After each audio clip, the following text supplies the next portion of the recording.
Okay, so this is a session on PSIR ATS orientation session. Here we are going to understand that what you can expect from this test series. Okay, so as I claim that this is not going to be just a simple test series. So what you can expect and how this is going to be useful. Okay, so how you can utilize the things that we are going to provide here and how that is going to help you in maximizing your score. So that is the agenda of this orientation session. Okay, now this test series consists of 10 tests, but let me set the agenda for that. Okay,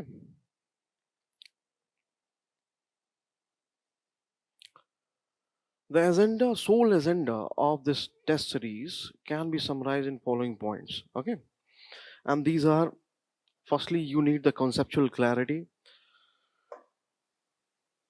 Conceptual clarity would mean that PSIR, although is a social science subject, but there are so many concepts that writers like Haywood have written a book on it. Okay, that book has been titled as Key Concepts for Politics. So conceptual clarity is required. One good example can be that sometimes I have seen that candidates getting confused between socialism and communism. Okay, conceptual clarity also pertains to the questions. For example, there is an ideology called liberalism, and you associate this ideology with liberal democratic countries of Western Europe and North America. But what is left liberal? A term so loosely used in modern parlance. How leftist ideology has any kind of meeting ground with liberalism, which have been followed by Western liberal democracies, which are in a major way capitalist countries. So what are the meeting grounds of this left liberal and liberalism? Okay. Similarly, for example, what is new proletariat? So Marx has been talking about proletariat. Has there been any concept like new proletariat? So what is the meaning of new proletariat? Okay. Similarly, there has been a classic divide between left and right. But what is new left? Or what is new right? So all these things require conceptual clarity. Okay, conceptual clarity is not that need for this conceptual clarity is not limited only to paper 1. It goes to paper 2 also, section B and section A. So paper 2, section A and section B. So there also conceptual clarity is required. For example, you talk about political parties and pressure groups in IGP, Indian Government and Politics. Okay, and you have the same concepts there in paper 2 section A also. So what are the differences there? Okay, another thing, for example, you study about two things. The first is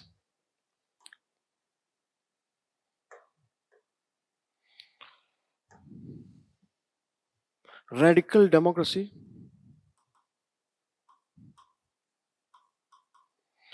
and the second is new social movement.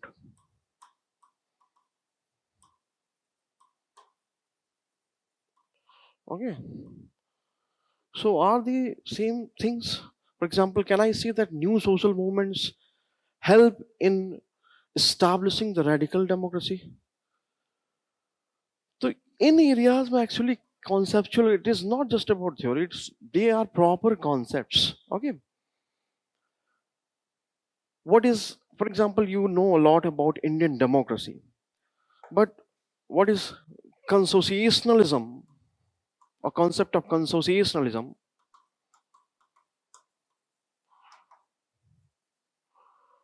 in Indian democracy?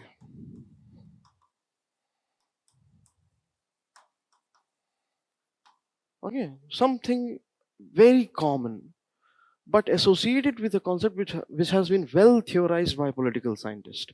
Okay, so for example, R and Lisford has theorized on consociationalism. This is one factor which has made Indian democracy a success.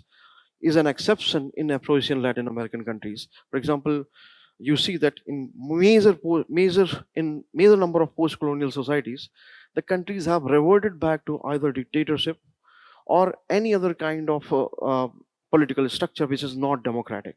Okay, but India remains an exception. What explains that exception is consociationalism.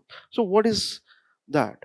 Okay, so what I mean to say here is this, that you can take social science subject in loose sense, that it does not require that kind of conceptual clarity which is expected in disciplines of pure science, but that is not true. Okay, here conceptual clarity is actually required. It is required very much to score very good marks in the examination, and that would be one particular agenda that I'm going to ensure in this test series. Okay, and see, this is the second test series of the institute. The first was conducted just before mains examination. So all the points that I'm discussing can very well be verified in the 10 tests that are already there, which were conducted just for this mains examination, which was conducted by UPSC, okay, in last month. So the things that I'm discussing here, the themes that I'm discussing here, can be verified very easily with the quality of questions and answers in the previous test series. So this is the second test series that we are going to conduct for 2023 mains examination. And secondly, the whole program of test series targets that it helps you in revising the whole syllabus. So there will be 6 sectional tests and 4 full length tests, and that ensures that you get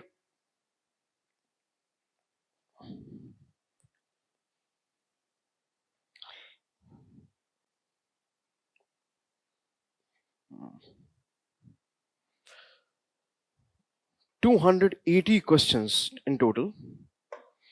Okay, 280 questions, and that would mean that 5 times of the questions that you get in UPSC exam.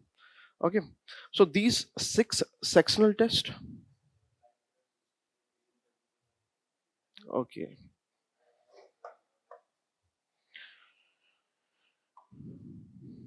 okay, 6. Okay, ठीक है. 6 sectional test and full length test आप count करें तो this turns out to be 280 questions. और ये ensure करेगा, this will ensure that you get at least 5 times of the practice that is needed, that you are required to do in examination.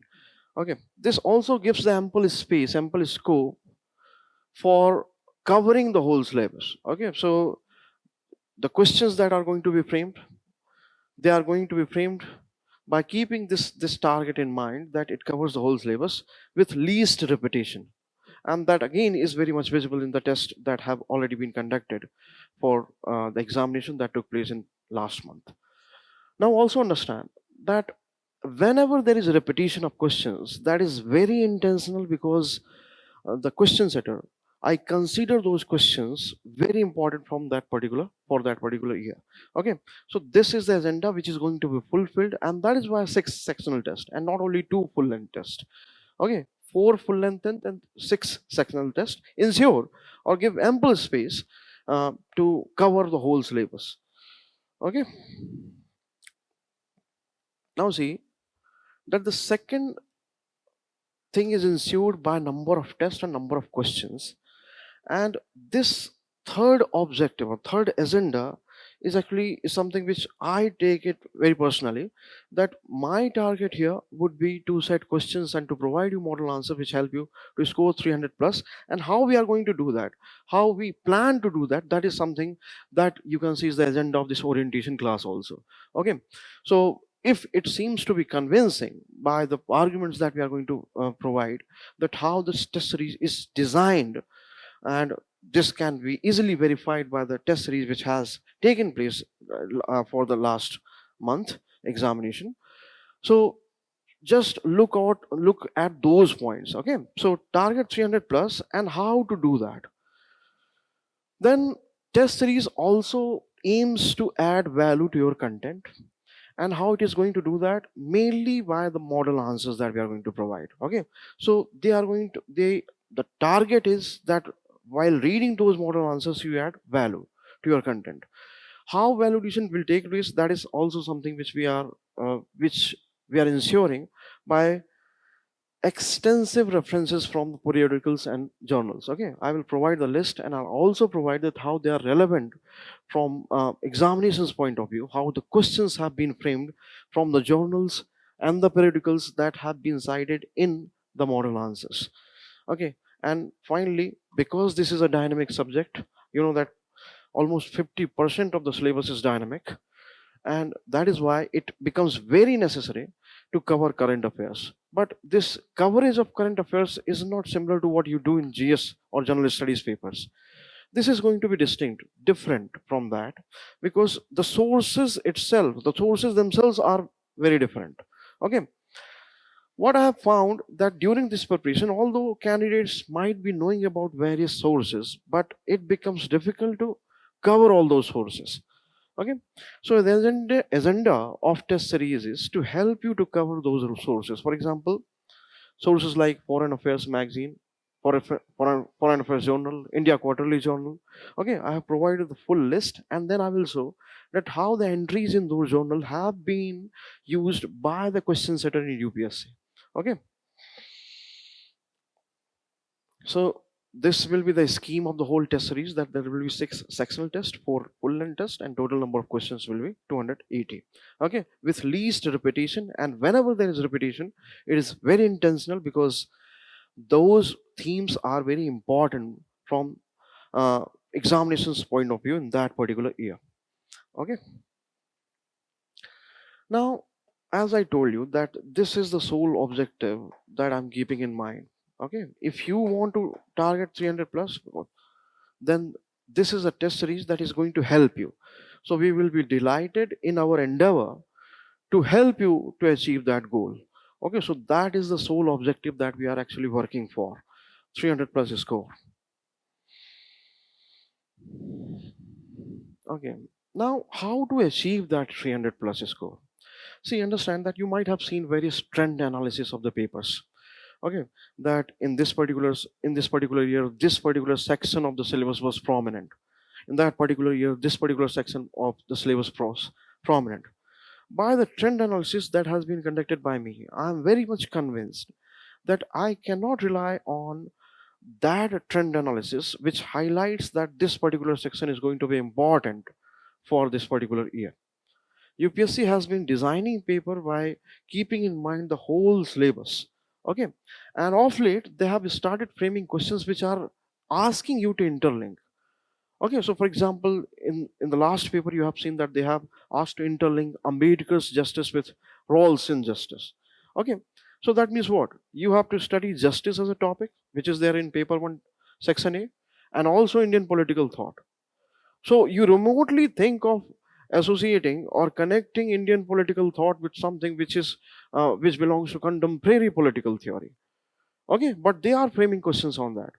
So that is why I distrust kind of trend analysis which highlights that this particular portion is more important than other. No, every single thing, every single word that has been mentioned in the syllabus is important. Okay, but still trend analysis matters, it is important, but it is important in different respect. Okay, it is important to understand that what are the themes which become very important in any particular year, and that is something that you're going to understand here. So it is about more about themes and less about any section of syllabus. Okay, so what are those themes that have been important this particular year, and how this test series helped in covering those themes, ये मैं आपको यहाँ पास explain करूँगा. Okay, तो 300 plus score करने के लिए क्या जरूरी है, इस चीज को समझो.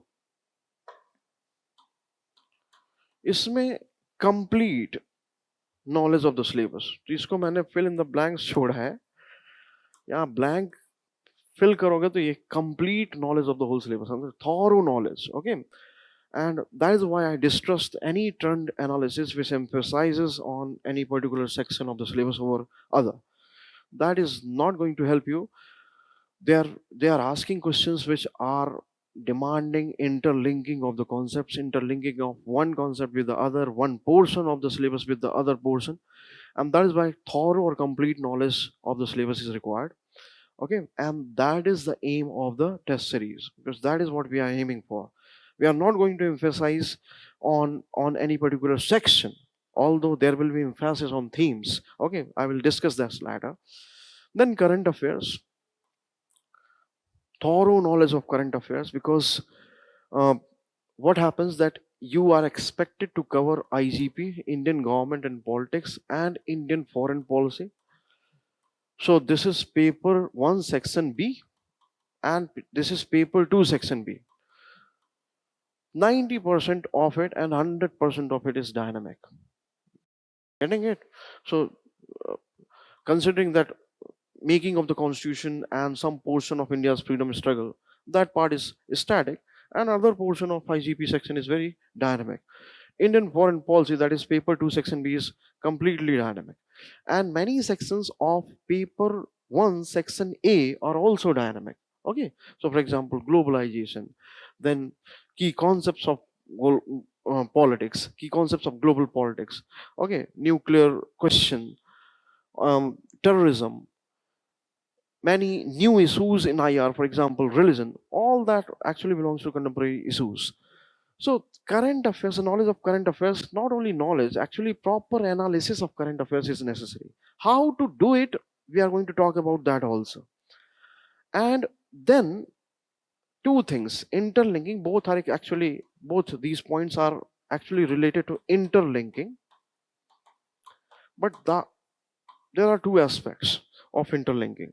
One is interlinking the theory with practical examples.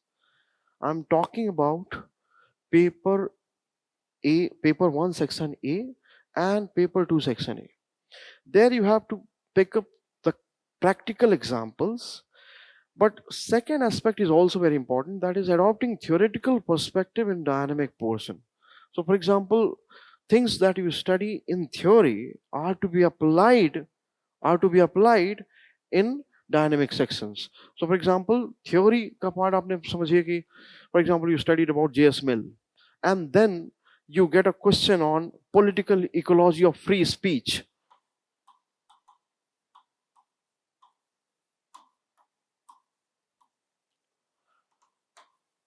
So this particular theme is related to which particular section of the syllabus? Paper 1 section B? Yes. And you also know that you have studied about J.S. Mill in paper 1 section A, and he has talked in length on liberty and also freedom of speech. Yes. So you are going to use his arguments while explaining something or answering something in paper 1 section B question. Okay, and there are many other examples. For example, you have this Duverger's classification of political parties. Duverger's classification of political parties in paper 1 section A. Okay, you have the topic political parties, and you see that you apply the Duverger's classification in Indian government politics chapter, जो political parties के ऊपर है. Okay, political parties, and there you saw that India is an exception of Duverger's law. You have to show that. Okay, so you're talking about political parties in Indian government politics and applying the theory of political parties that you learned in paper 2 section A. Okay, so this is something that is easy to do, interlinking the theory with practical examples. So for example, this is why this is easy to do. For example, you studied about realism or realist theory of fire, and it is very much manifested in various incidents that take place in international politics. As you say that international politics का hegemonic school कौन है?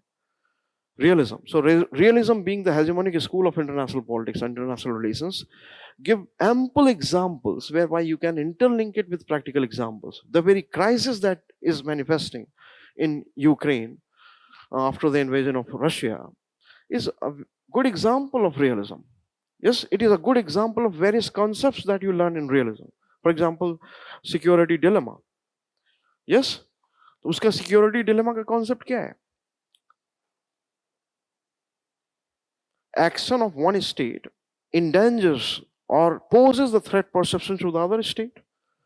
Yes, and that give rise to security dilemma. That is something that we study in paper 1 section. I presume that once you are choosing for this test series, political science test series, you have studied something. Okay, then only you are planning to write the test series. Okay, so with that presumption, I'm telling you all this, that various concepts in realism are actually manifested, or you can see them manifesting in the Ukrainian crisis. So this becomes easy, and this requires a little bit more learning. Okay, this requires a little bit more learning, that how you are going to adopt theoretical perspective in dynamic portion. Okay, so this is something that we are going to ensure in our model answers. Again, whatever I say about test series, that we want to ensure this or that, can be easily verified with the test series that has already been conducted. Okay, so you can test it, you can verify it. Okay, and that actually gives us the confidence to claim all that.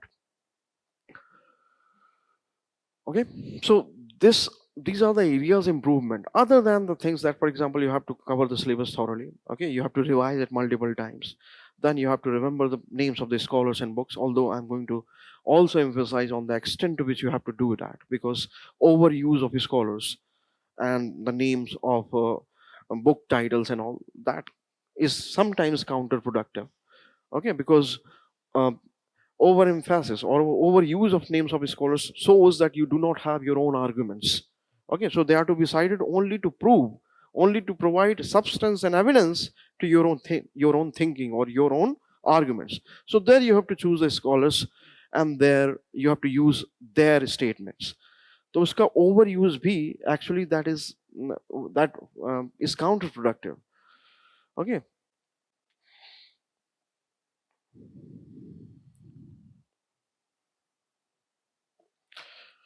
See, now I'm going to discuss that why so much emphasis on interlinking. Okay, and this is something that we are going to understand through some questions that UPSC has been asking in recent years. Okay, so for example, this question, see this question, that how has Rawls enriched the idea of justice in liberalism? Okay, so what is the syllabus of justice in your uh, uh, syllabus that you have? Conceptions of justice,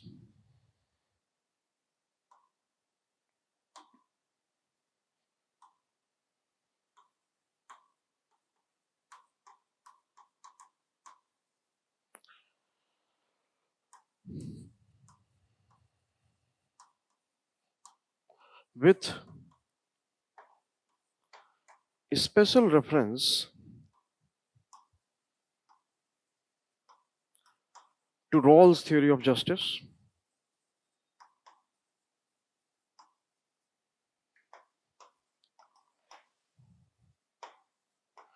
and its communitarian critic.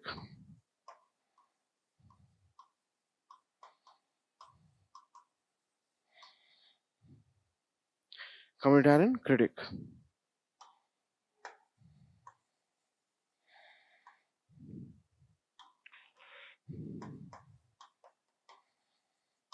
Okay, so this is the syllabus. See the syllabus and you will have this line. That means you have to study about conceptions of justice, and you have to study especially the Rawls' theory of justice that he has given in his book Theory of Justice, written in early 1970s, and then provide his communitarian critic. Okay, and with this syllabus, UPSC used to ask very simple questions. For example, what is the communitarian critic of Rawls? So they used to ask this. Then they also is asked, what is original position? What is wheel of ignorance? Okay, so these are the type of questions that they have been asking on Rawls. But see this question that they asked last year, last to last means 2021, and I'll show this year's question also. That how has Rawls enriched the idea of justice in liberalism? Okay, so first of all, you must be knowing that if you have studied even on surface level Rawls' theory of justice, that he is actually giving his principles of justice. First is liberty principle, then equality principle, then difference principle. All that is happening under liberalism, under the larger umbrella of liberalism. Okay, and his conception of justice has been defined as justice as fairness.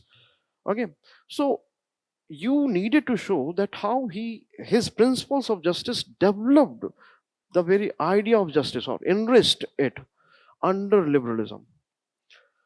तो liberalism में क्या हुआ कि when you study liberalism you see that there is emphasis on individualism,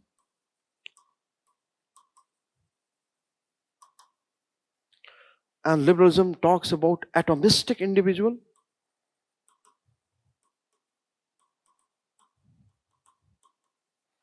Okay, and it is liberal democracies which came out with a system which emphasized on formal equality.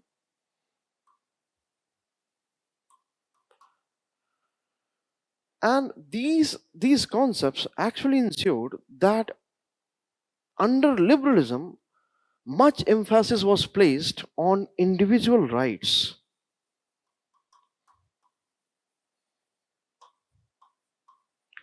Individual rights.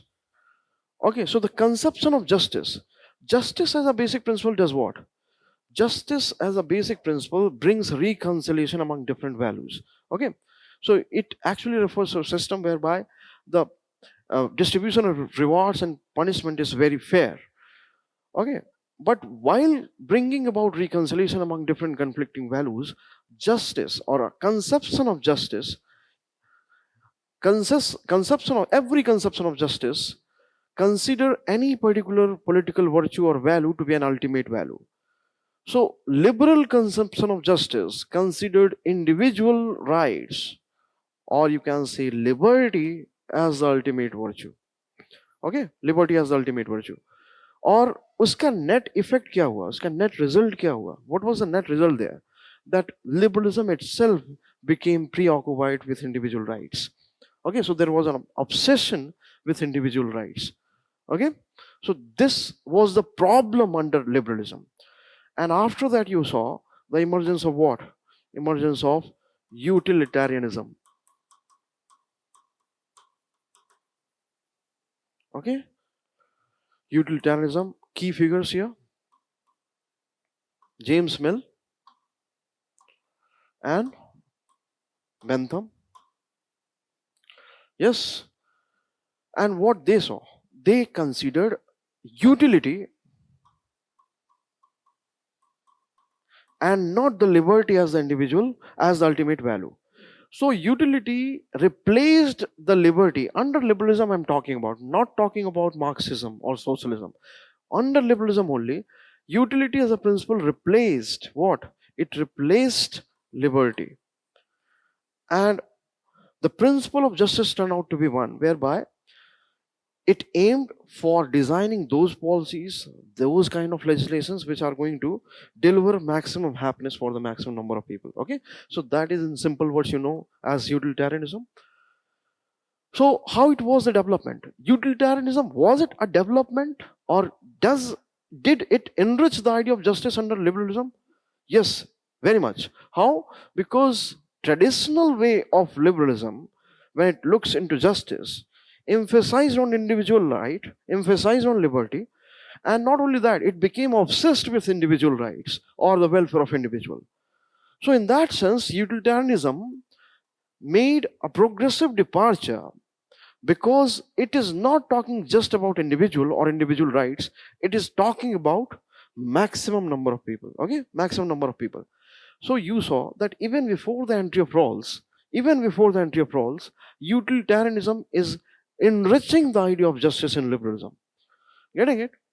But there comes Rawls. Rawls identifies, first of all, that yes, utilitarianism is a progressive departure from the obsession of liberalism with individual rights. But he went on to say that still it is a flawed concept. Okay, it is still a flawed concept or incomplete concept. Why? Because Rawls was actually influenced by Kantian notion of justice. So he was influenced with Kant. Okay, so there was a clear influence of Kant in Rawls in thinking, and how that was visible? Kant's categorical imperative, and also his basic principle of justice, that no man can become an end, can become a means for any person's end. So man cannot become a mean for others' end. So that was Kant or Kantian notion of justice, and that influenced Rawls. And their role says that although utilitarianism is a progressive departure from the obsession on individual rights that liberalism come to have, but still it is a flawed concept because it sacrifices minority for the sake of majority. Okay, so that is the flaw which is being highlighted by Rawls. Okay, that is the flaw which is being highlighted by Rawls, and then he comes out with his own principles of justice, which are the result of two heuristic devices, that is original position and wheel of ignorance. Okay, and there, the very purpose of using these heuristic devices is that his attempt is very much deontological. Okay, it is not teleological. That means he wants to convey that whatever principles he arrived at not by considering any particular perception of justice to be the most correct or the right conception of justice. He just followed the right course and reached on those decisions. And he is very hopeful that anyone standing on original position behind the wheel of ignorance is going to support the same three principles. Okay, same three principles which are to be applied on lexical priority. With this presumption that you already know something about Rawls, I'm discussing this. Okay, trying to highlight that how the concept required interlinking, the question required interlinking. So he comes out with his own principles of justice. First is maximum equal liberty compatible with equal liberty for law. Maximum liberty compatible with equal liberty for law, all.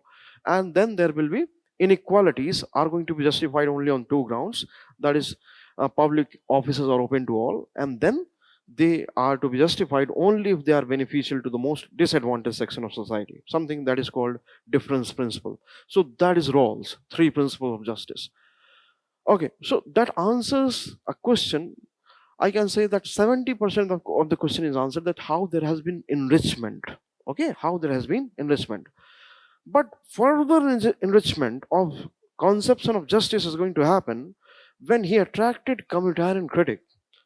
And two very prominent figures here would be Michael Sandel and Michael Volger. Okay, so Liberalism and Its Limits of Justice, that is the book written by Michael Sandel, and Spheres of Justice, written by Michael Volger. So there they criticize Rawls in theory of justice from communitarian perspective. Also criticized that the basis on which he says that individuals are going to work for the disadvantaged section of society. For example, Michael Sandel says that if Rawls would have taken a fuller view of community, then helping the disadvantaged section would have been a more spontaneous choice. So we would not be needing actually the principle of difference principle. If we take the fuller view of community, then that choice of helping the disadvantaged section would become more spontaneous. Okay, so we will be more willing to do that, even subscribing to any difference principle. So that was the logic of Michael Sandel.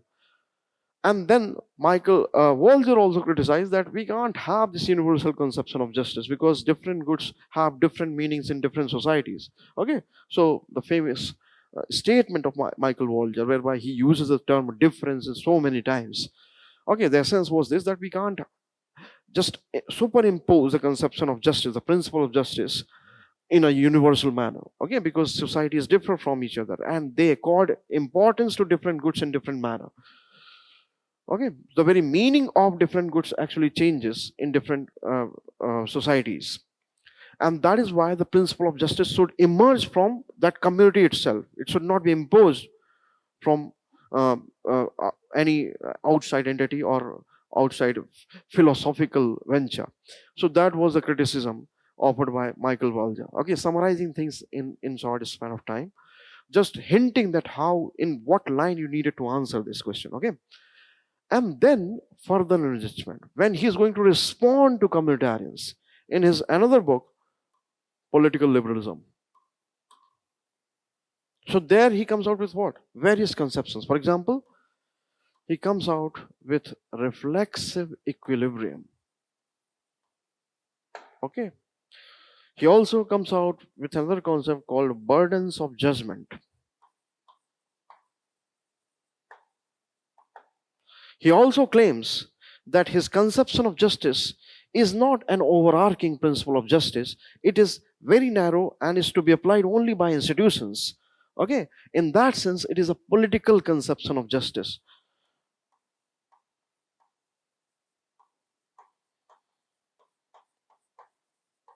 Political conception of justice, which is to be, which is different or distinct from comprehensive doctrines.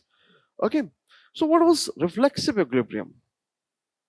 Here Rawls is actually coming out with a theory whereby he says that ultimately the principle of justice should be acceptable to us, and he is not denying the Michael Walger's criticism here. But he says that if there is an outside principle which is existing outside you, and how can you develop a symphony with that system, that principle of justice, if it is not in tune with the natural instincts or intuitions that you have already? So for that there is a device called reflexive equilibrium. That means you have your own intuitions of justice, and then there are principles of justice, for example, suggested by any person. Okay, you are going to analyze that which particular part or which particular facets of those justice or principles of justice match with your intuitions. Okay, if there is complete match, then you are going to accept. If there is a mismatch, then you have a choice. Either you accept those principles or you and reject your intuitions, or you accept your intuitions and reject those principles. Okay, so this way you have to make analysis and comparison, thereby ultimately reaching to a point whereby your intuitions and the principles existing outside, principles of justice, are in conformity. So that is what we know as reflexive equilibrium. Okay, to explain it in short span of time. Burdens of judgment means that he is very much sure that people belonging to different traditions, having or following different comprehensive doctrines, for example, a country following liberalism, the other country following different conception or different ideology, will reach to these principles of justice, because in political liberalism, mind you, he is not coming out with new principles of justice. He continued with these principles of justice that he theorized in his book Theory of Justice.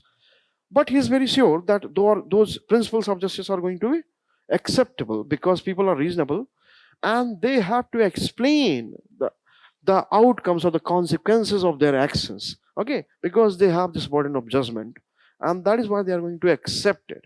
Okay, finally, he also says that his principles of justice are not to be imposed or applied by church or in civil society organizations. They are to be applied or practiced by institutions. Okay, so it is the institutions who are going to deal with social facts, and while dealing with conflictual social facts, institutions are going to apply those three principles. Okay, so this is how you could have answered this question, that how there has been enrichment in the conception of justice. You also see that Rawls is also credited with the revival of normative political theory in contemporary times. Okay, so yes, that is mainly because he has enriched the idea of justice. So this is how you needed to answer this question. Okay, so are you able to see that how interlinking is required? It was not a question just on Rawls' theory of justice. Yes, it was the question which demanded the knowledge of something which existed before Rawls, how that set the stage for the entry of Rawls, and then how the criticism of Rawls in theory of justice further helped him to come out with more principles, more concepts, further enriching the idea of justice. Okay, so this is why I say that interlinking is required, and you need to practice those questions which are asking for interlinking. Okay, तो इसमें पिछले साल के पहले क्या होता था, So previously candidate, what they used to do, that they used to solve these previous year questions, and that was quite helpful because that through that practice they developed the required amount of knowledge, and that practice also helped them to develop conceptual clarity and all. But now previous year questions are not going to be of much help, okay, other than revision. What you require is practicing these kind of questions that UPSC has been asking. Last two exams तो ऐसे थे जहां पास interlinking बहुत ज्यादा थी. Okay, इसको और देखते हैं दूसरे क्वेश्चन में. So this was asked in 2021. See this question. They asked in 2022. अभी जो हुआ है ना लास्ट मंथ में एग्जाम, उसमें ये क्वेश्चन पूछा है.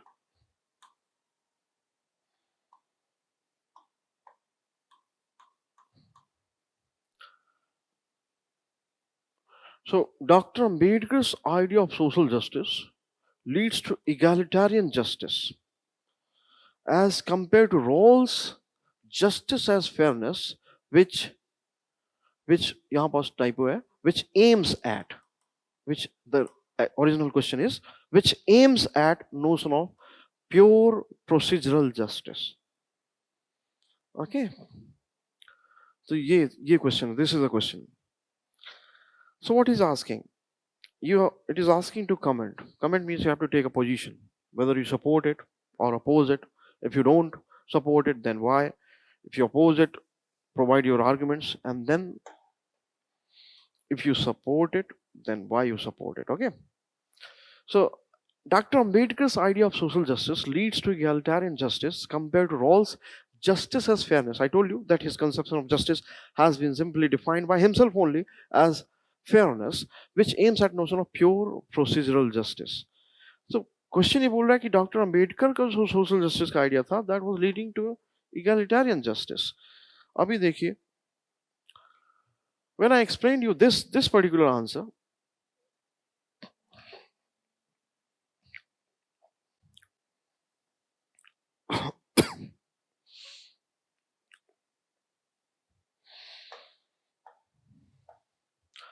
then you should remember that Rawls is enriching upon the idea of justice which developed in liberalism. So in that sense, he's enriching the liberal conception of justice, but he's talking also about equality because he is not ready to sacrifice the welfare of individual for the sake of society. And that is why he's also called liberal egalitarian. And his notion of justice is called liberal egalitarian conception of justice. So you needed to notice that Rawls' idea of justice itself is called liberal egalitarian. And now see the question. Dr. Ambedkar's idea of social justice leads to egalitarian justice as compared to Rawls' justice as fairness, which aims at notion of pure procedural justice. Okay, so the one objection, if you really understand Rawls' conception of justice, would be this, that no, Rawls' idea is also on egalitarian lines. That is one thing. Okay, but not only that, it also required the understanding of Ambedkar's idea of social justice. Okay, but before that, I would argue that it is a justice as a topic that you are required to study if I go with the syllabus strictly. But don't confuse social justice with justice. Social justice is actually a broader concept than justice. Okay, because justice here is actually related to individual, or mainly related to the schemes, the programs, the policies, that how they are going to deal with social facts. For example, that was the question before Rawls. Okay, so justice can be at individual, it can be at societal level. Social justice is necessarily linked with society. Okay, so how society is going to interact, how societal formation is going to impact the individual's welfare. So justice may be delivered by judiciary, it may be delivered by following a principle of justice, but social justice being broader than justice may require social engineering. Okay, it may require social engineering. It is broader than justice. So firstly, Ambedkar theorized, or Ambedkar ideas on more on social engineering rather than judiciary or any any principle of justice which can be followed or should be followed by institutions alone. Okay, तो departure तो यहीं पास है, एक difference तो यहीं पास मिल जाता है, क्योंकि उनका अंबेडकर का स्ट्रेस था social justice में, which might require social engineering. Actually, it required social engineering, because if you come to now, coming to Ambedkar's idea of social justice, what was that? Ambedkar का idea of social justice क्या था? It can be summarized in 2 points. And this is slightly difficult to imagine because Ambedkar belongs to India. India belongs to Asia. Asian values emphasizes on community. So communitarianism gels well with Asian values, but he's talking in different lines. See, he's saying that individual, first point है social justice का, Ambedkar का, कि individual is never subservient to society. That means individual is never below society. That is the first principle. It can be summarized on 2 points. First of that is individual is not below society, or individual is not subservient to society. Rather, society exists for the welfare of individual. Okay, so that is the first point, that individual is not below society. Society cannot dominate over individual. Okay, you know little bit about Ambedkar, that he was concerned with the emancipation of Dalits. Okay, so his argument should be seen in that light and connect it with his ultimate objective of emancipation of Dalits. So individual is not subservient to society, society is not over individual. And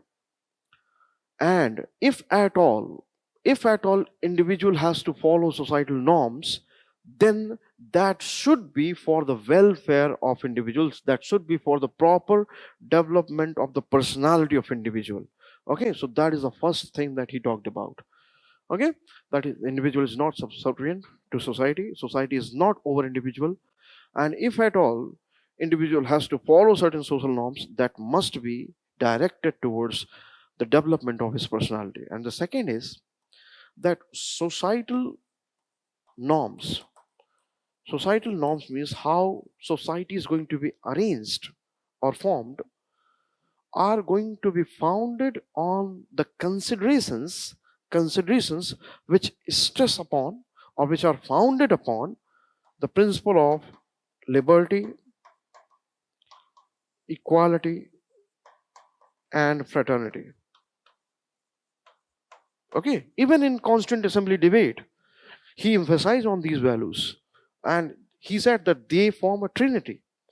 That means the significance of one cannot be achieved or cannot be realized without realizing the other two. So they formed a trinity. So that is the argument that is available in Constituent Assembly debate also.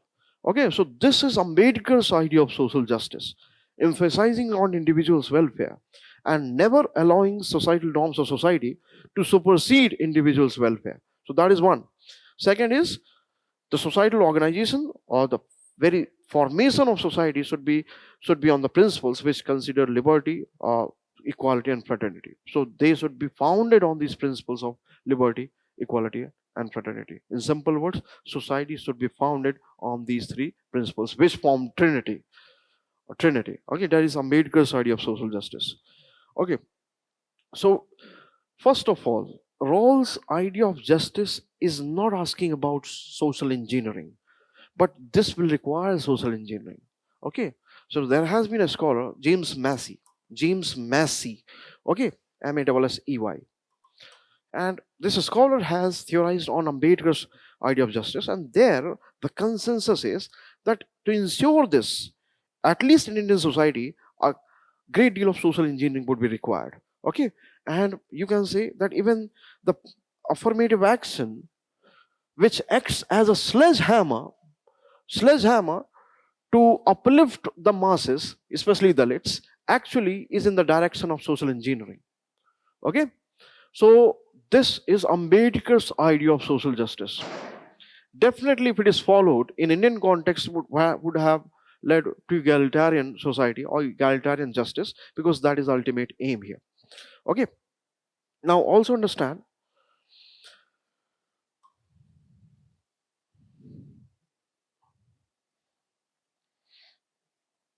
that when it comes to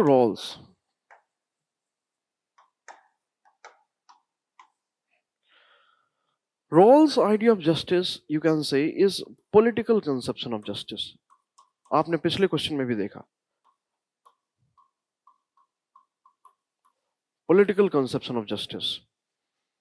okay, तो Rawls का idea क्या है? एक political conception है, and his principles of justice are to be applied by institutions.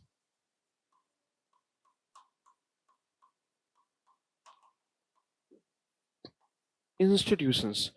He is very categorical in denying the applications of principles of justice on societal organizations or church or any other sphere. It has to be strictly political. Okay, so church, family, civil society organizations, इनमें नहीं apply करने को बोल रहा है. But mind you, this is not the criticism of Rawls. This is not the criticism of Rawls, because Rawls himself has emphasized on this particular point in his another very important book, Political Liberalism, which was published in the early years of 1990s. Political liberalism. मतलब ये Rawls का खुद का कहना है कि उसका principle of justice क्या है? पॉलिटिकल है. वो church, family, civil society organisations के लिए नहीं है. And how institutions are going to deal with social facts, तो उसमें क्या है कि principles of justice are to be applied by the institutions. Okay, तो ये इंस्टीट्यूशंस के द्वारा अप्लाई होने वाली चीज है. तो यहां पास रॉल्स बहुत क्लियर है, और इसी वजह से इसको प्रोसीजरल जस्टिस बोला जा रहा है. Procedural justice means emphasizing on procedures. And procedural conception of justice क्या है? सब्सटेंसिव नहीं होता. सब्सटेंसिव नहीं होता, और इसको आप अगर क्लियर वे में सब्सटेंसिव जस्टिस से कंपेयर करेंगे तो procedural conception of justice emphasises on formal equality and not substantive equality. Formal equality translates into political equality, while substantive equality translates into socio-economic equality. Okay, so for example, if a family discriminates against Dalits, that is outside the sphere of Rawlsian conception of justice, because Rawlsian principles of justice are not to be applied by family, they are to be applied by institutions. Getting it?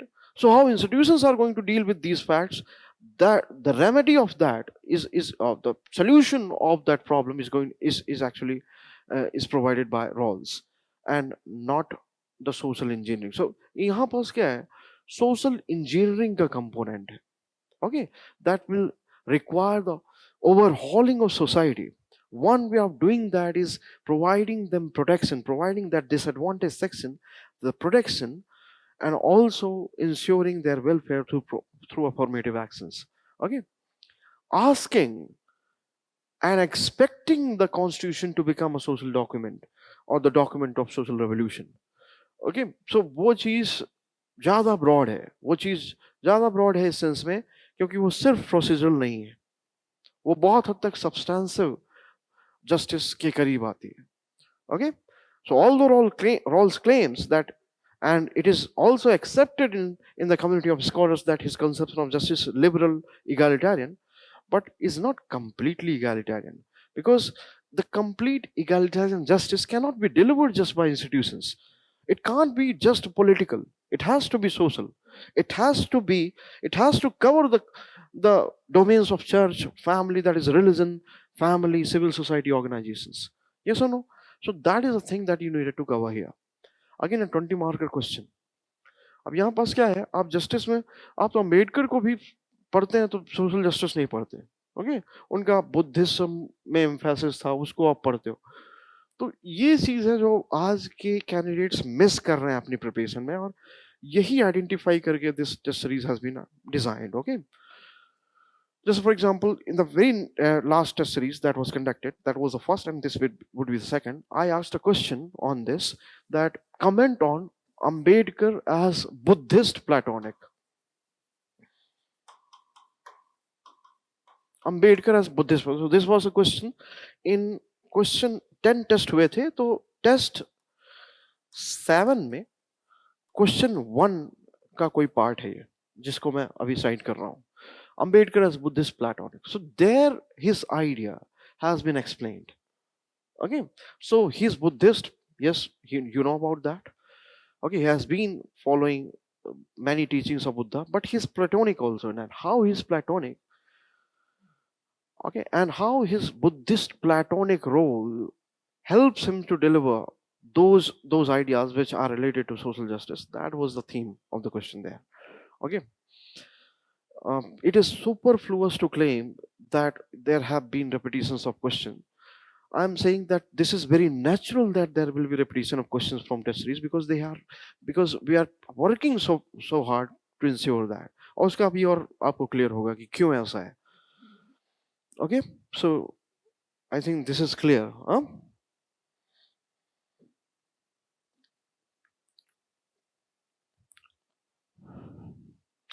अब देखिए कि theories में एक चीज आती है कि it becomes easy and in classroom programs, sometimes in model answers, you learn those concepts and theories. If you learn them properly, then it will not be a difficult task to apply that. Okay. Yeah, theoretical perspective को dynamic section में कैसे apply करें, ये चीज difficult है. Okay, ये चीज difficult है. For example, when you're talking, say for example, you're writing answer on realism, then it is very easy to use practical examples, Ukraine crisis. But if you're writing on India Pakistan or India USA, then how to use theories? Okay, if you're writing on India's perspective on nuclear disarmament, then how to use theories? If you're writing on India's perspective on Arctic or India's perspective on de-securitizing the Arctic, then how to write answer, how to apply that theoretical perspective. So that becomes difficult. Yes, that is a difficult task because see, many of you are non-backgrounders. Although when your papers are checked, ऐसा नहीं होता कि ये non-backgrounder का paper है तो ये इतनी थ्योरी नहीं आती होगी इसे. So this is something that you can't expect. आपको थ्योरीज पता होनी चाहिए. तो इसमें हेल्प करते हैं PSIR के journals. Okay, political science, political theories के जर्नल्स, इंटरनेशनल रिलेशंस की थ्योरीज के उसके ऊपर जो जर्नल्स हैं, पीरियोडिकल्स हैं. देन लेटेस्ट बुक्स जो आती हैं, रिलीज की जाती हैं, लॉन्च की जाती हैं bye experts, domain experts. Just for example, अगर मैं PSIR जर्नल्स की मैं बात करूं, सो this is a small list. Okay, small list, and ये कोई ऐसे रैंडम लिस्ट नहीं है. ये बहुत ही selected journals यहाँ पास रखे गए हैं which are used for extensive references in designing model answers, and I will show that also. So for example, this India Quarterly Journal जो है,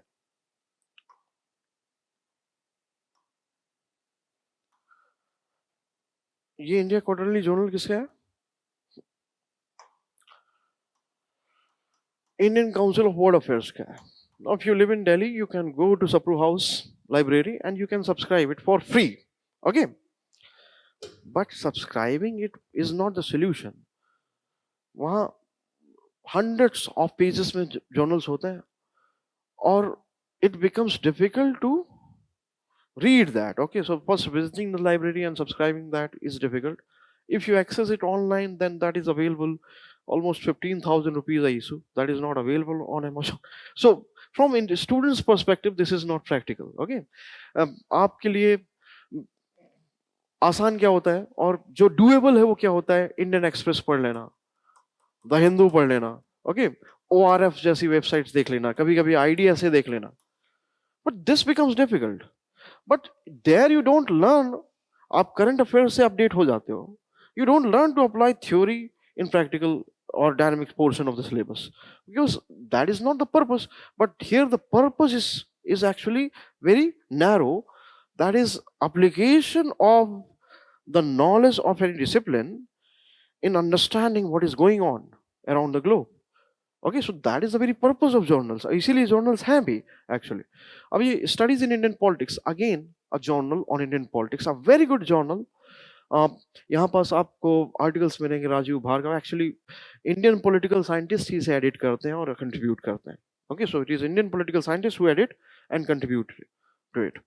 strategic analysis journal, this is by one of your favourite think tank, that is ideas. सो ideas के article बस नहीं है बच्चे, उसका proper journal है which is available again, but firstly not affordable, or दूसरा you don't have the time also, so you can't afford neither. Sometimes if you can afford money, then you cannot afford time to. यहाँ पास दिक्कत ये हो जाती है. Economic and Political Weekly you already might be knowing, but if you are confused that how come this is helpful in PSIR, just look at the entries there. Okay, very helpful in even in theory. So it is helpful in PSIR paper 1 section A, PSIR paper 2 paper 1 section B, PSIR paper 2 section B. Okay, sometimes PSIR paper 1 section A also, but I'm not suggesting to follow these on your own. Okay, although you can if you have time. So for example, if you have 2 or 3 years, then you can go on reading this. But these are so scholarly in their content, the articles there, that if you have not devoted 5, 6, 7 years in the subject, then that becomes difficult, or it becomes difficult to cull out the important things. Okay, then you know about the project, you might be knowing about Project Syndicate. Okay, so it is actually a platform whereby the best of the economists, the best of the political scientists, the best of sociologists are writing on articles. Okay, so I will show that how this has helped in previous test series also. Foreign Affairs, a respected journal by Council for Foreign Relations. ये think tank है USA का जिसके द्वारा ये application है. Foreign Policy, a very respected name. The Diplomat, again, students have started developing likings for this particular platform. The Economist, बहुत ही अच्छी magazine है, वीकली पब्लिश होती है. ओके, तो ये है sources. Actually this includes other things also, ORF IDS है, लेकिन ORF IDS से अच्छे ज़्यादा अच्छा कंटेंट इनमें होता है. और most importantly, specially this and this has been used by UPSC. Okay, तो ये UPSC के द्वारा यूज किया गया है, और मैं कुछ आपको दिखाऊंगा, एग्जांपल्स भी दिखाऊंगा आपको. Okay, with short span of time, whatever images I could manage, although there is a whole test series, 10 test की जो टेस्ट सीरीज थी, उसमें आप देखेंगे तो बहुत सारे क्वेश्चंस एक्चुअली इन्हीं से फ्रेम्ड है, और इसके बाद क्वेश्चंस के बाद model answers. Why this is important, let me show you. Okay, so these are the journals and then latest books. Okay, so I will come to this latest book also.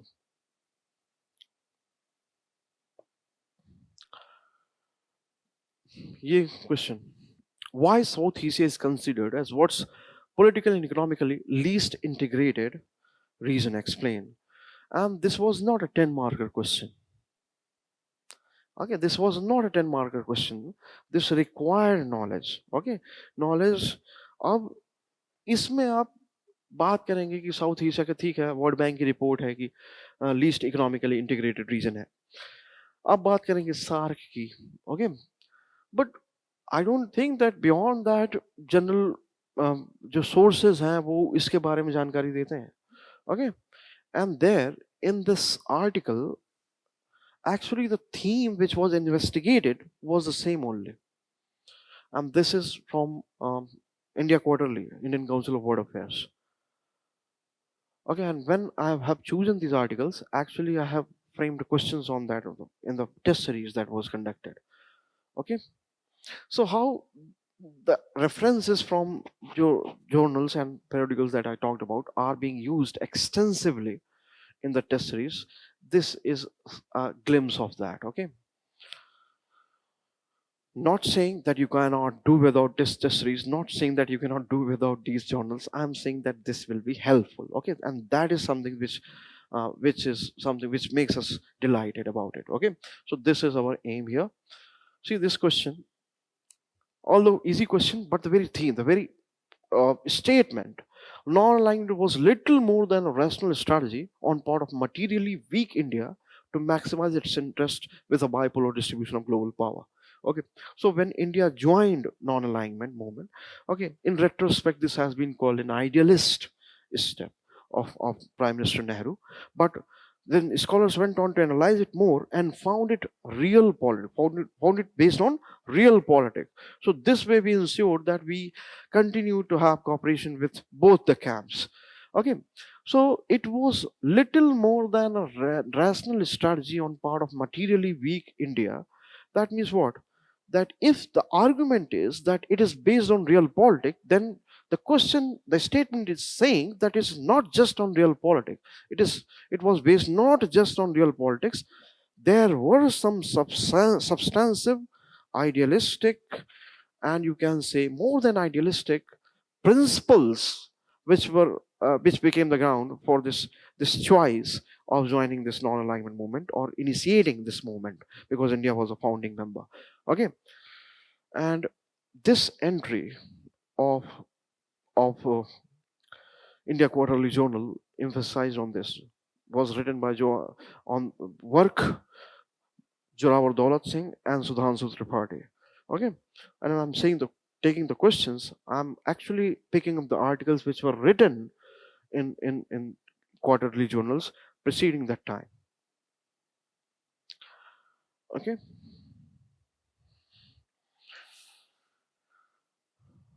You can take the clips also. For example, you can take the screenshots and can further explore it, can further investigate it. Okay, explain India's position on the waiver of intellectual property rights on COVID-19 vaccines in WTO. WTO has been one of the favorite topics. Okay, and I was expecting the question on WTO again this year because of the ministerial conference in Geneva. Okay, and this question was very specific. I could not manage the time to take the snapshot of the article, but again it was from India Quarterly Journal. Okay, and again when anything is covered in India Quarterly Journal, you will see that is also covered in another journal, for example Strategic Analysis. ये वाला journal idea से का. Okay, so you develop a proper content. Okay, content on these things.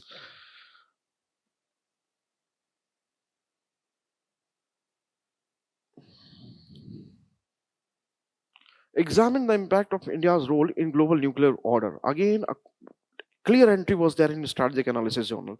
The time nahi tha ki main snapshot le sakun, but if you further investigate it, you will find the article. Okay. Ab theek hai, you can talk about things here. For example, India's objection to PTBT, then finally signing PTBT, then India's objection to NPT, then finally not agreeing to sign NPT, then persuasion by USA to sign CTBT, then again not signing CTBT also. Okay, finally agreeing on some ground to sign CTBT because we also developed the capability to simulate nuclear test. Okay, and then the very question of signing and not signing changed because India got the waiver, and we went ahead to sign civil nuclear deals with various countries after USA. But it was not a question on that alone. It was the question on global nuclear order. And it is not a question just on whether how India feels about NPT or CTBT. ये सिर्फ उसके ऊपर question नहीं था. Okay, तो यहाँ भी ये चीज बहुत क्लियर वे में दिखाई थी इस आर्टिकल में. Okay, I'm giving these are because you can further go on reading these articles if you can manage, because some of them are maybe available for free, I don't know. Okay, because I made sure that when I design the test series and questions and model answers, they become part of your curricula. So explain the factors which justify India's claim for a permanent seat in the United Nations Security Council. It is a general question, so we will argue about India's nuclear ability, then population, then its contribution in peacekeeping and all. Okay, so common points you will find in all the sources in the market. Again, there was a scholarly article ran into 19 pages. Okay, for arguing India's case. वो snapshot मुझे मिला नहीं, but I have included that question because I know that there have been an interest for that. And see for example, secondly what happens that firstly these journals and entries in journal articles and periodicals are important because I have shown you and so many questions. Okay, ये मैं सिर्फ 3-4 question हो रहा है, so many questions. जब मैं बात कर रहा हूँ आईआर वगैरह की तो लगातार सारे क्वेश्चंस वहां पास से उठे हुए हैं. मैंने उन क्वेश्चंस को यहाँ पिकअप किया जिनमें आप बहुत ज्यादा कंटेंट लिखने के लिए नहीं होता. ओके, और भी बहुत सारे क्वेश्चंस हैं. जैसे इंडिया फिशरीज का ऊपर क्वेश्चन आया इस बार डब्ल्यूटीओ में. ओके, प्रोजेक्ट सिंडिकेट के आर्टिकल था तो it talked in length.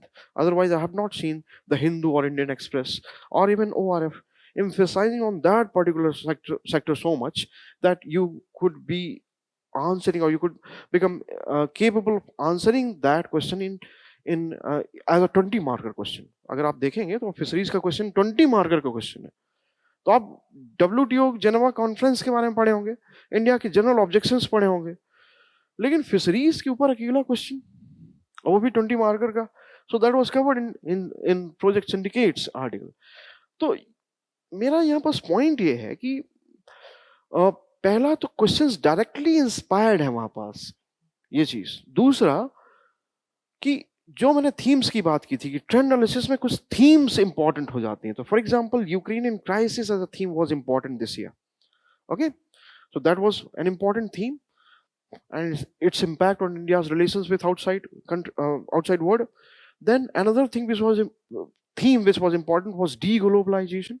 Okay, so you might have read various articles or might have come across various news pieces which are emphasizing on this particular phenomena, deglobalization. Another thing which was uh, which was uh, uh, which was very dominant in literature of IR was nuclear armament, nuclear threats, especially in context of Putin's argument, and the revision of this nuclear taboo concept by Nina Tannenwald. Nina Tannenwald ने जो nuclear taboo का concept दिया था उसको revise करना. Okay, तो वो चीज उसका एक आर्गुमेंट. फिर उसके बाद आप देखेंगे another theme which was very prominent here, that was democratic recession. Democratic तो आपने वीडम इंस्टीट्यूट की, फ्रीडम हाउस की रिपोर्ट. ओके, डेमोक्रेटिक रिसेशन की, डेमोक्रेटिक वैल्यूज को जो चैलेंजेस मिल रहे हैं. Then liberalism and opposition to liberalism, because Francis Fukuyama की बुक आई थी कि लिबरलिज्म एंड इट्स डिसकंटेंट, ये अभी इसी साल आई है. ओके, ये भी एक बहुत इंपॉर्टेंट थीम थी. Okay, armament. Then another theme which was becoming very prominent here and dominant it was the balance of soft power. You know about balance of power, so that has characterized Westphalian system, is also emphasized by realist scholars. Okay, but there is something called balance of soft power, which was again prevalent. And see, these entries of this, for example, foreign affairs, ये Shankar Menon का article था foreign affairs में. Okay, it was about current world order and was, to be more precise, it was actually on revisionism in current world order. तो मैं ये कह रहा हूं कि पहले तो एक डायरेक्टली क्वेश्चंस आ रहे हैं और दूसरा टेस्ट सीरीज के क्वेश्चंस और मॉडल आंसर्स इनसे क्यों फ्रेम हो रहे हैं. उसका मतलब ये है कि आपको डोमिनेंट थीम्स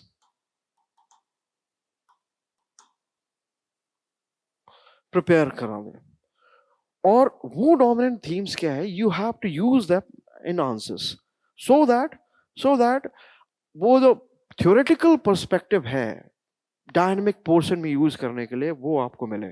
ये टारगेट है यहाँ पास एटीएस का. ओके, तो रिविजनिज्म ये इसके 3 आर्टिकल फ्री होते हैं फॉरेन अफेयर्स के एक आईडी से. तो अगर आपने सब्सक्राइब नहीं भी किया है, मैं कभी नहीं कहूंगा कि आपको इन सबको सब्सक्राइब करना है, because I know that you will not be able to utilise your subscription. There are proxy websites also. I am saying that even if you can afford time, you can't, even if you can afford to subscribe, time नहीं है. तो वही मेरा मतलब है ना कि I am not suggesting to subscribe because even if you can afford subscription, ठीक है, आप proxy website भी आप use कर सकते हैं इसके लिए, ठीक है ना. हालांकि कुछ नहीं है, जैसे फॉर एग्जांपल इंडिया क्वार्टरली नहीं है, proxy website में नहीं, even economic and political weekly you can't. है ना, तो वो प्रॉक्सी वेबसाइट्स पे भी नहीं चलेगा। लेकिन मैं कह रहा हूँ कि अगर आप सब्सक्राइब भी करते हो तो भी आपके पास टाइम ही नहीं है, आपके पास तो रेगुलर न्यूज़पेपर का टाइम नहीं होता, तो ये एक्स्ट्रा जर्नल्स वगैरह कैसे? तो पर्पस मेरा यहाँ पास टेस्ट सीरीज का ये है एक्चुअली कि ये थीम्स, अब जैसे फॉर एग्जांपल मैंने और भी थीम्स की बात की, ये रिविजनिज्म इन करंट वर्ल्ड ऑर्डर, इस आर्टिकल को पढ़िएगा, शिवशंकर मैनन का आर्टिकल है। ओके भी, अभी उन्होंने एशियन जियोपॉलिटिक्स के ऊपर एक बुक भी लिखी है। So nobody wants the current world order. He is actually citing USA, Japan, China, many other countries that how they are becoming revisionist. Okay, revisionist का मतलब कि जैसा पहले था वैसा करना चाहा, वैसे वैसे सिस्टम को लाना चाहना. So that is revisionism. So how that is manifesting in various policies of different states, he has highlighted that. So this has been the dominant theme. Okay. Constituents of power. Okay, so what makes a great power? That means आप बात करेंगे full spectrum dominance की जो USA ने किया है, तो उसमें military, economic, political and all. लेकिन यहाँ पास ये भी एक डोमिनेंट थीम थी क्योंकि नए नए स्टेट्स अपने पावर को एक्सर्ट कर रहे हैं। For example, according to C Raja Mohan, there has been the rise of multipolarity where the poles are not similar, they differ from each other. Okay, so we are living in a multipolar world according to Raja Mohan, but the poles are not similar. So how the poles are not similar and what helps a state to acquire power? Okay, तो ये article था, ये भी एक dominant theme थी इसमें। Great power competition is bad for democracy, this is to be seen in light with democratic recession जो था। ओके, तो ये वो आर्टिकल हैं जिन्होंने जो मॉडर्न जो थीम्स थी डिस्कस थी उनके ऊपर based. Okay, the balancing nuclear taboo, see, written by Nina Tannenwald. So she herself revised the concept. So she gave the concept of this nuclear taboo in 2007 in her thesis in 2007, and on the wake of this Ukrainian crisis she revised it. Okay, and similar article was there in Foreign Policy also. Okay, whereby James Straub emphasized on this revision that has been undertaken by Nina Tannenwald. तो ये एक dominant theme थी against this background of nuclear armament. The great global rearmament उसी से जुड़ा हुआ actually issue था, and this was covered. So I am citing some examples where I have ensured, और ये सारी की सारी जो टेस्ट सीरीज थी उसमें ये क्वेश्चन शामिल थे।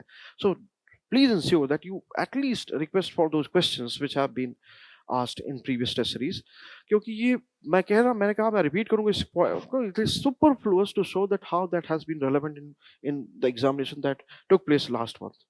मतलब बहुत ही ज्यादा उससे क्वेश्चंस आए हुए हैं, और क्यों ना आए, क्योंकि उनकी थीम्स में क्वेश्चन फ्रेम थे जो करंट अफेयर्स में थी, और उन सोर्सेस से थे जो यूपीएससी के द्वारा यूज किए जा रहे हैं। So the great divide in global village, for example, deglobalization के context में था ये। Okay, the balance of soft power. So there was a comparison between American soft power, Chinese soft power. Okay, so how there is a battle of soft power also now. Okay, the concept that was given by Joseph Nye, which actually meant what? Power को कैसे define किया गया है? Power को define किया गया है कि if A has power over B, that means A can get B done what A wishes. और सॉफ्ट पावर को जोसेफ नाइन ने कैसे डिफाइन किया कि it is the power where by you can get be like what you like, getting it? So this is a soft power defined by Joseph Nye. So there has been this fight or conflict between these two powers, and also between other countries, among other countries. So this was also a dominant theme. So for example, golden arches theory आप जानते हैं. Okay, so McDonald's को that is also under revision. जैसे बहुत सारे concept इस डीग्लोबलाइजेशन, Ukrainian crisis, democratic recession के context में पीएसआईआर के एस्टैब्लिश्ड कॉन्सेप्ट अंडर रिवीजन है, और वो सारी थीम्स बनती हैं रिस्पेक्टेड जर्नल्स, पीरियोडिकल्स के, और इस एटीएस के थ्रू ये इंश्योर किया जा रहा है कि हम उस थीम को कवर करने में मदद करें. मतलब this is also one target. Okay, adding immense value to your content. How bad will the developing world crisis? For example, UPSC ने इस साल भी एक क्वेश्चन पूछा न्यू इंटरनेशनल इकोनॉमिक ऑर्डर में. So this is something which belongs to traditional part of the syllabus. Okay, but how that becomes relevant because of these themes. कि developing world की जो crisis, for example, Sri Lanka or various other countries are facing the crisis. So can you argue that these are the result of the liberalization or this agenda of OECD countries to spread more and more globalization? Okay, because this is not a simple argument. You can't conclude it in that such a simple manner, because you see the countries like China also, who have been the beneficiaries of the same system, and China becoming a problem for another other developed underdeveloped country, that is Sri Lanka. So what is at stake and how uh, things can be explained? ये big question. It was not just one article, it was set of articles. Project syndicate में अगर आप देखेंगे तो set of articles थे इसके. BRICS, are the BRICS breaking off? This was against the background of BRICS summit. तो journal newspapers actually cover करते हैं कि BRICS में क्या हुआ, कैसा हुआ, उसके ऊपर आता है. Actually शशि थरूर का ये article, very relevance of BRICS, whether it is a cohesive unit, is it able to exert itself as a cohesive group, वो theme था इसका article. WTO is back, and then a question, a golden opportunity to end destructive fishing subsidies, project syndicate. Okay, I stand alone 20 marker question on this. I have not seen any article in Hindu, Indian Express, ORF, IDSA emphasizing on this. Okay, and I have been using these references. For example, a post-pandemic word order. Post-pandemic word order एक बहुत बड़ा issue था. हाँ? नहीं, free Zachariah का book तो जब lockdown था तभी निकला था. Okay, it was release in 2020 में हुआ था. हाँ, but I am talking about that the things are to be analysed. Fareed Zakaria की बुक 2020 में आई थी. Okay, 2021. Okay, it was either in early 2021 or in 2020. Okay, post-pandemic word order. But here the question, the dominant theme actually is a dominant theme because of this pandemic. From your point of view, that examination's point of view, is to be seen mainly in context of India. है ना?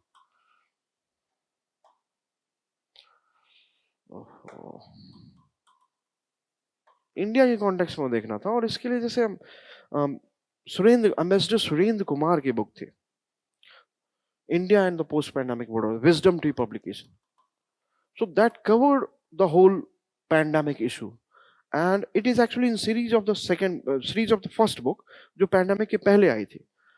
But pandemic was a great disruptor, and that is why revision of every bilateral relationship was needed, and that was carried out by again domain experts. So it was edited by Mr. Surendra Kumar, but was actually written, different articles were written by different experts who were having expertise on that particular bilateral relationship, published by Wisdom Tree.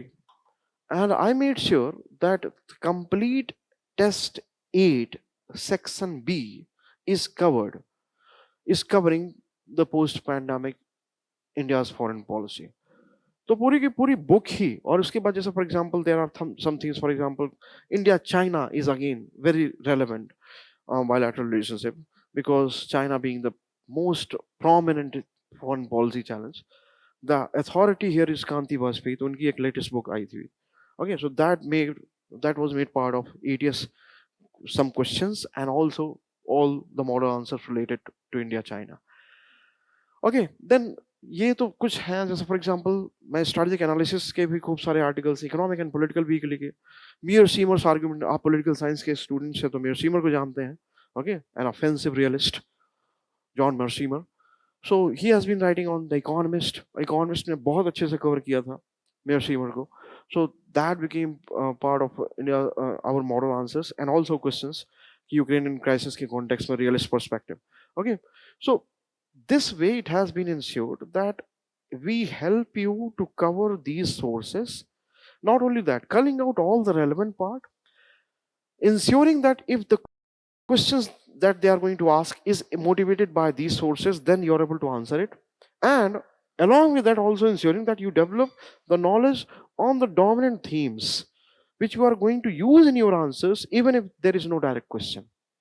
So ये purpose है, other than what you generally get in test series, तो वो चीज़ तो ensure की ही जाती है, जैसे for example revision of syllabus, conceptual clarity and all.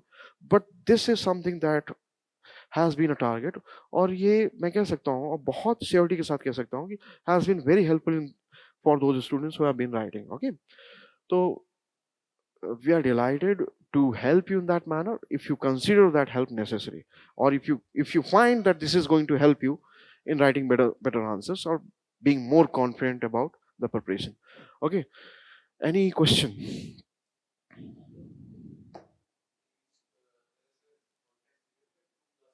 Yeah, exactly. Okay, yeah. Yeah. Okay, so yes, the design, yeah, design of the test series, for example, there is ATS plus. Okay, ATS plus में क्या है कि before every test there will be two value addition classes. Okay, तो इसका इसका purpose समझिए. Value addition में exactly क्या होगा? Definitely in two classes I can not cover this mammoth Himalayan syllabus. Okay, what I aim to do here is this, that in every single topic that I pick up, I give you something in extra in addition to what is readily available in the market, so that you could have a differentiated content.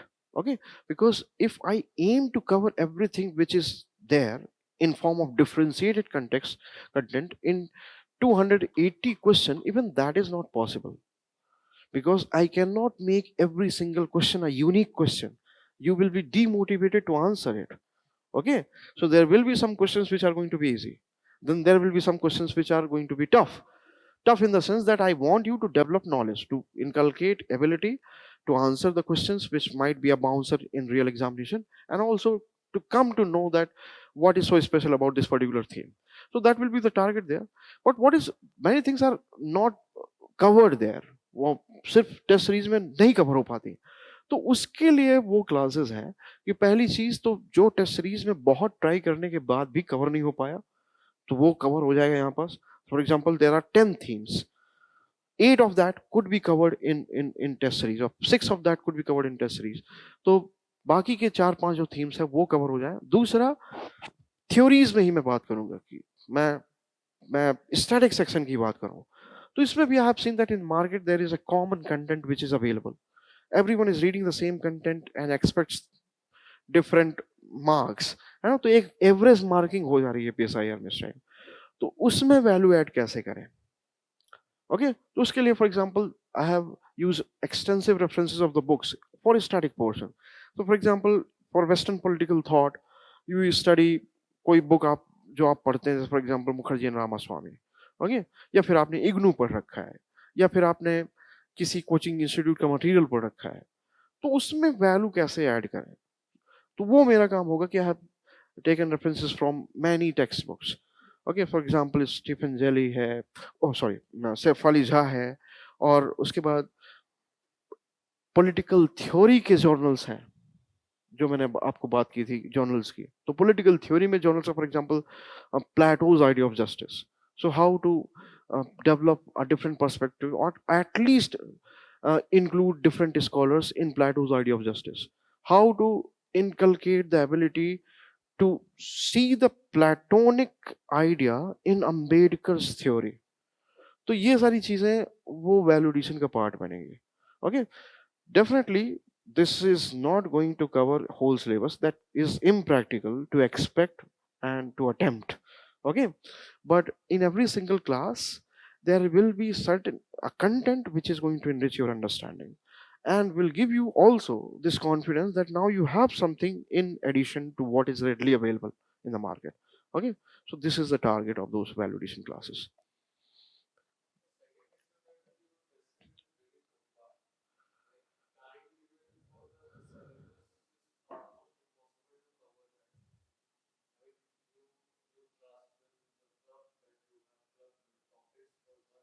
Hmm.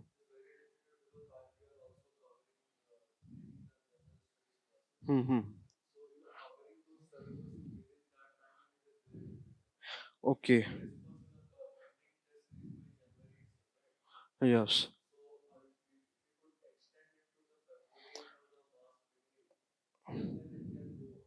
This is the pattern that has been set, keeping in mind even those candidates who want it to finish before Feb.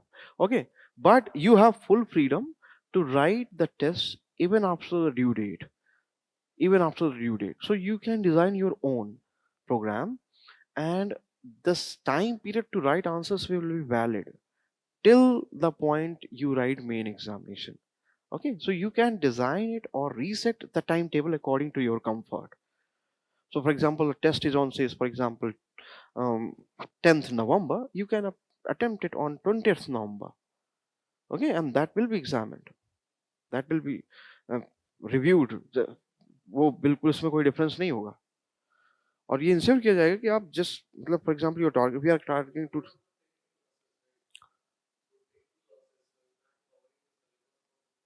Hmm.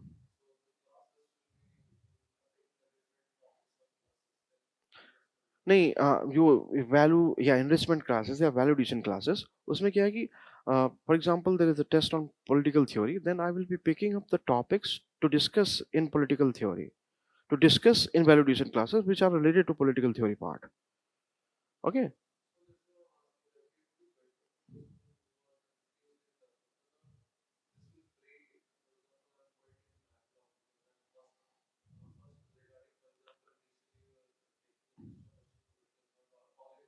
Mm-hmm.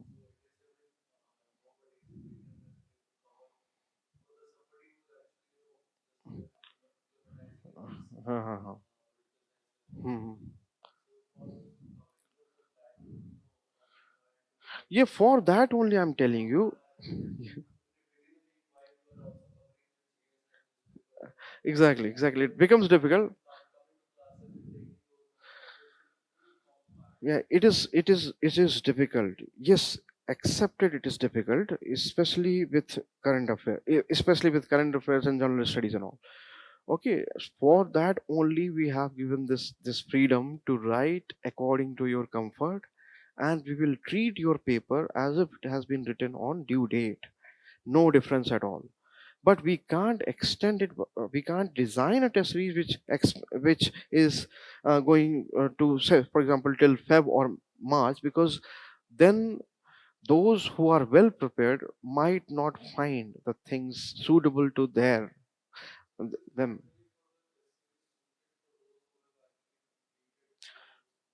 No, this is a test series to help you to develop whatever I have explained.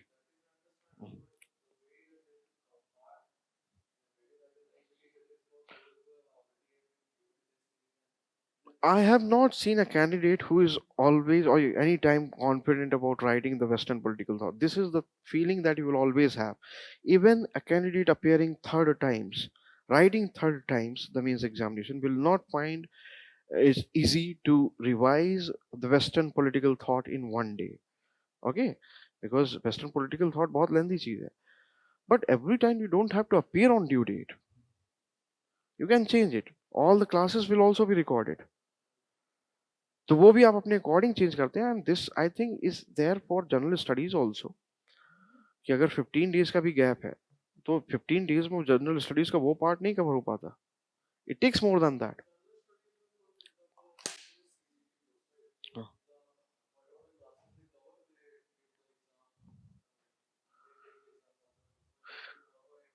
No, that is a BTS test. I am talking about test series, MGP and all. तो वहां पास तो नहीं time होता ना उतना. Okay, तो ये इसमें एक ही है फैसिलिटी कि आप उसको जब चाहें तब दे सकते हैं, क्योंकि अगर उसको, हाँ, validation classes, validation classes. Okay.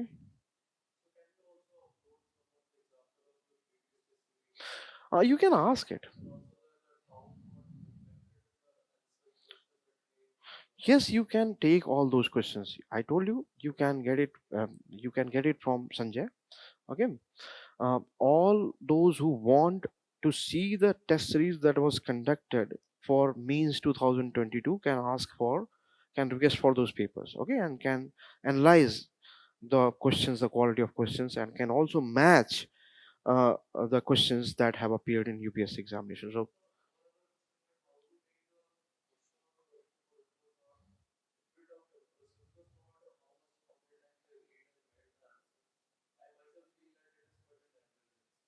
Quite an average answer.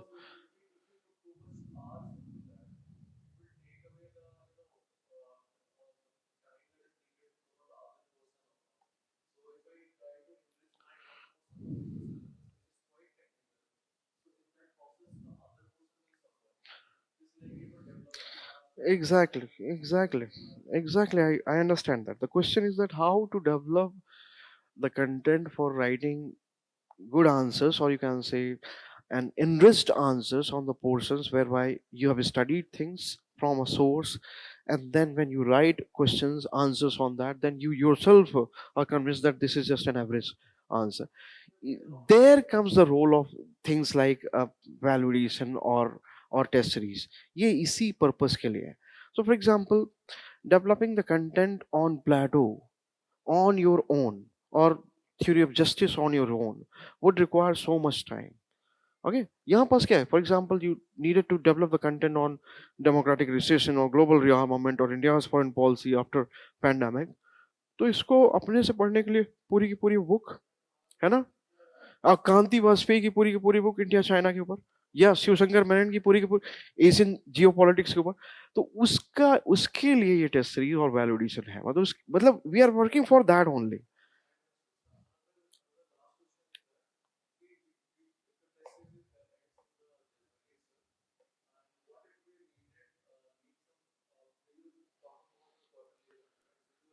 Yeah, exactly. Exactly, 23 is the target. So the things which are going to be relevant from 23 examination point of view. Exactly. So for that there will be a summary of the thing. Summary. उसको summarize किया जाएगा. Yeah, exactly, on your portal. Current affairs update will be provided on your portal. Yeah, exactly.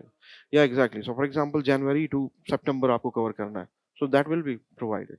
वो तो ensure किया जाएगा because the agenda is to cover 23 exam. ठीक है ना? Okay, so वो तो बिल्कुल that will be the agenda here. Okay, any other question? Okay, so this was all. Thank you. Tomorrow we have this orientation session for political science optional. Okay, foundation batch. Thank you.